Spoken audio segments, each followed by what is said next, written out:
영국의 C.S. 루이스가 인간의 고통의 문제에 대해서 참 많은 관심을 기울였습니다.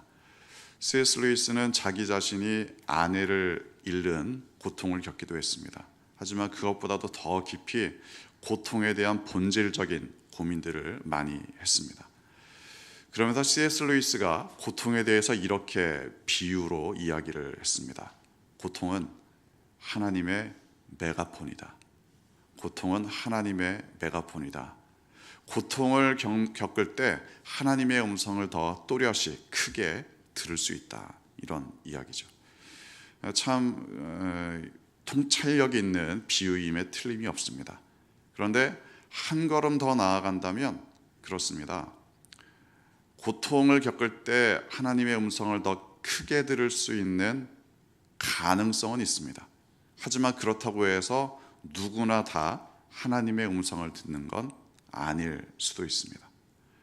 고통을 통해서 하나님의 음성을 더 잘 들을 수 있는 기회로 삼는 사람도 있고, 고통을 겪고 있지만 오히려 하나님의 음성을 잘 듣지 못하는 사람도 있다. 이 사실은 우리가 기억해야 합니다. 잘 들을 수 있는 기회가 주어졌다고 해서 모든 사람이 다 하나님의 음성을 듣는 건 아닙니다. 오늘 본문 말씀에서 둘째 아들은 한마디로 배가 고픕니다. 배가 고픕니다. 궁핍한 상황이죠. 자초한 고통입니다. 그런데 이때 둘째 아들이 참 잘한 게 있습니다. 아버지의 집을 생각합니다. 아버지의 집을 회상합니다. 사실 그렇습니다. 사람들이 어떤 고통을 겪을 때 여러 가지 생각을 할 수 있습니다. 5만 가지 생각을 다 하죠. 그래서 고통을 겪다 보면은 밤잠을 잘 이루지 못하는데, 밤잠을 잘 이루지 못할 때 여러 가지 이 생각 저 생각 많이 할 겁니다. 자신의 문제를 어떻게 풀어갈까, 아니면 내가 어쩌다가 이런 상황에 빠졌나 등등 굉장히 많은 생각을 하기도 합니다. 때로는 그 생각이 그 생각일 때도 있죠. 예를 들어 A라는 생각을 했다가 B라는 생각을 했다가 또다시 A라는 생각을 했다가 B라는 생각을 했다가 결론이 나지 않는 생각을 끊임없이 반복하며 생각을 할 수 있습니다. 하지만 여러 가지 이런 생각을 하는 가운데 뭔가 해결 방법을 찾아보겠다, 이런 생각을 하게 됩니다. 힘들 때 어떻게 하면 이 문제를 풀어갈 수 있을까? 그 방법을 찾아가는 과정에서 별의별 생각을 다 해볼 수 있다는 이야기죠. 그러니까 상식적으로 이야기할 때 우리가 이렇게 이야기하지 않습니까? 필요는 발명의 어머니다. 필요는 발명의 어머니다. 뭔가 결핍된 상태에서 그것을 풀어갈 수 있는 해결 방법을 나름대로 찾아간다는 이야기죠. 그런데 이건 어디까지나 긍정적인 생각일 때의 이야기입니다. 긍정적인 결과를 가지고 다시 거꾸로 이야기하는 경우입니다. 부정적인 경우도 얼마든지 많습니다. 예를 들어 성경에도 아브라함을 보면 그렇죠. 아브라함이 하나님께서 보내신 약속의 땅에 들어갔습니다. 그런데 약속의 땅에서 버티지 못하고 이 흉년이 들자 그 흉년을 해결하는 방법으로 애굽을 찾아가죠. 또 애굽을 찾아가서 그냥 그 곡식만 얻어서 돌아오면 되는데 뭔가 분위기가 심상치 않습니다. 자기를 죽이고 아내를 빼앗을 것 같은 위기 상황을 스스로 느끼니까 자기 아내가 아니라 누이다, 이렇게 속임수를 사용하죠. 뭔가 위기 상황, 궁핍한 상황을 타게 하는 생각으로 별로 안 좋은 방법을 생각해 냅니다. 또 이스라엘의 역사가 아주 단적으로 이야기를 해줍니다. 이스라엘이 다른 나라들의 침략을 여러 번 받는데 얼마나 긴급한 상황입니까? 위기 상황입니까? 5만 가지 생각을 다 해볼 수 있겠죠. 그런데 이스라엘이 선택했던 일반적인 방법은 이런 겁니다. 강대국의 힘을 빌어서 다른 나라를 물리친다, 이런 거죠.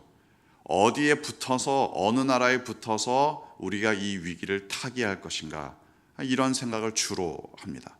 또는 우상에게 빌붙어서 우상에게 절하고 우상의 힘을 빌어서 그 문제를 풀어가 보려고도 합니다.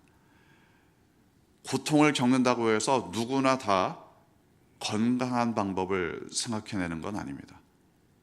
궁핍하다고 해서 다 올바른 방법을, 새로운 창조적인 방법을 찾아내는 것도 아닙니다.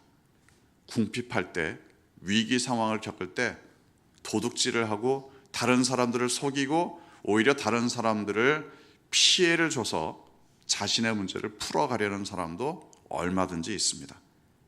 그러니까 고통의 문제를 겪는다고 할 때 이것이 꼭 하나님의 음성을 듣는 것만은 아닙니다. 그런 의미에서 오늘 본문에서 둘째 아들은 이 고통의 순간에 아버지의 집을 회상했다는 게 대단히 중요한 대목입니다. 아버지의 집을 생각해 보니까 적어도 배고픈 사람은 없더라, 이게 떠올랐던 거죠. 어떻게 보면은 아버지께 내가 어떻게 100배 사죄하고 돌아갈 수 있을까, 이런 식의 생각을 한 건 아닙니다. 어떻게 보면은 자기 배고픈 걸 어떻게 풀어갈 수 있을까, 이 정도에서 생각을 시작하기도 했습니다. 하지만 적어도 아버지의 집을 회상했다는 것이 돌아갈 수 있는 중요한 기회가 됐던 거죠. 우리에게는 기억할 만한 영적인 경험이 대단히 중요합니다. 그래야 궁핍할 때, 고통을 겪을 때 아버지의 집을 떠올릴 수 있기 때문에 그렇습니다. 궁핍한 상황에서 아버지의 집이 기억날 만한 게 아무것도 없다, 그러면 회상할 만한 것도 없을 겁니다. 아버지의 집을 생각했다는 건 뭔가 경험했던 것을 떠올리고 있다는 의미입니다. 아버지의 집을 돌아갈 수 있기 위해서 아버지의 집이 어떤 집이었는지를 생각할 수 있는 뭔가 그런 경험과 기억이 필요하다는 이야기죠. 사도 바울의 이야기입니다.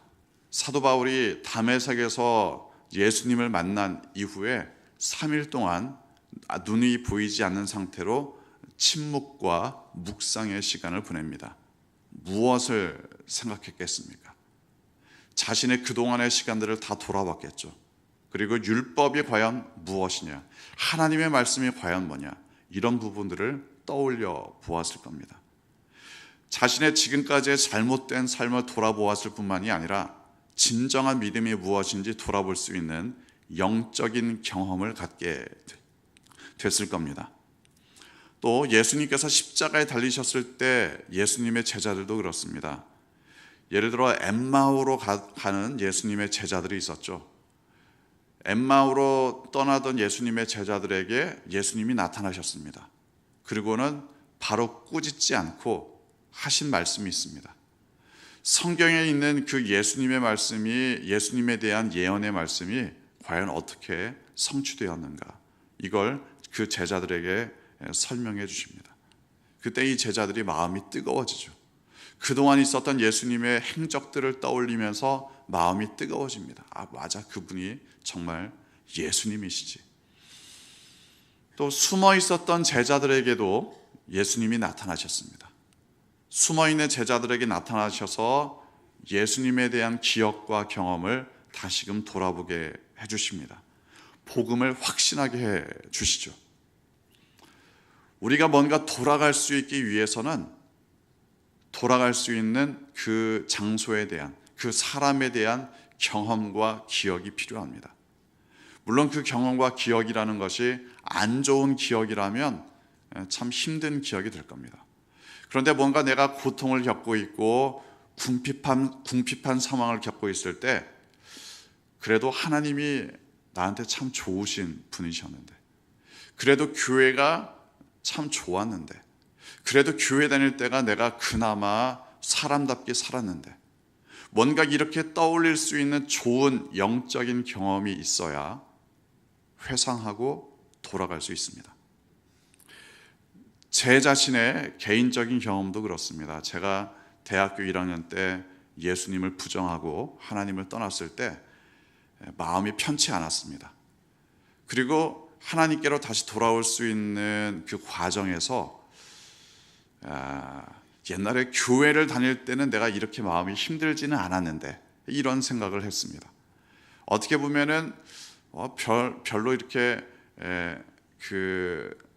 그럴듯한 생각은 아니었습니다. 어떻게 보면은 내가 회개하고 하나님께 돌아가야지 이런 식의 생각을 하는 게 바람직할 때인데, 그런 게 아니라 저는 교회로 돌아올 때, 그래, 교회 다닐 때 그냥 마음이 편했으니까 썬데이 크리스찬이 되자, 이런 정도의 생각을 가지고 교회를 떠올렸습니다. 그때 가지고 있었던 회상은 그래도 교회 다니는 것이 마음이 편하다, 이런 정도의 생각이었습니다. 아무튼 그것으로부터 시작해서 다시 교회로 돌아올 수 있는 기회를 얻었던 거죠. 좋은 믿음의 경험이 필요합니다. 만약에 내가 고통을 겪고 있는데 떠오르는 교회는 사람들을 정죄하고 율법적이고, 뭔가 교회를 가면 시기와 질투만 가득 차 있고 서로 수근거리기만 하고 서로 조롱하기만 하고 서로 못 잡아먹어서 안달이고, 만약 떠오르는 교회의 생각이 그런 것들 뿐이라면 어떻게 교회로 돌아올 수 있겠습니까? 교회에 대한 좋은 경험이 필요합니다. 교회에 대한 좋은 기억이 필요합니다. 그러니까 우리가 전도도 중요하고 교회에 나오도록 권유하는 것도 중요하지만, 우리가 그리스도인으로서의 좋은 모범을 보이는 것이 더 중요할 때가 있습니다. 교회가 좋은 곳이라는 사실을 잘 알려주고 경험할 수 있게 해주는 것이 더 필요할 때도 있습니다. 왜냐하면 어떤 사람이 교회로 돌아올 때 떠오르는 것은 자신이 가지고 있는 교회에 대한 기억과 경험과 이미지일 때가 있기 때문에 그렇습니다. 이게 우리의 선교적인 사명이기도 합니다. 누군가에게 복음을 전한다는 것은 단순한 것은 아닙니다. 물론 어떤 사람은 나와라 이러면 나오기도 합니다. 어떤 사람은 복음을 전하면 눈물 흘리며 회개하기도 합니다. 하지만 어떤 사람은 인생의 처절한 순간까지 가서야, 그제서야 아버지의 집을 떠올리는 사람도 있기 때문에 그렇습니다. 아버지의 집을 떠올릴 때, 교회를 떠올릴 때, 복음을 떠올릴 때 그것이 좋은 기억이 되어야 하지 않겠습니까? 그러기 위해서 우리가 복음을 증거해야 된다는 것을 다시 한번 돌아보아야 합니다. 궁핍에 처한 사람이 아버지의 집을, 좋은 아버지의 집을 떠올릴 수 있도록 선교적인 사명 잘 감당하는 여러분 되시기를 주님의 이름으로 축원합니다.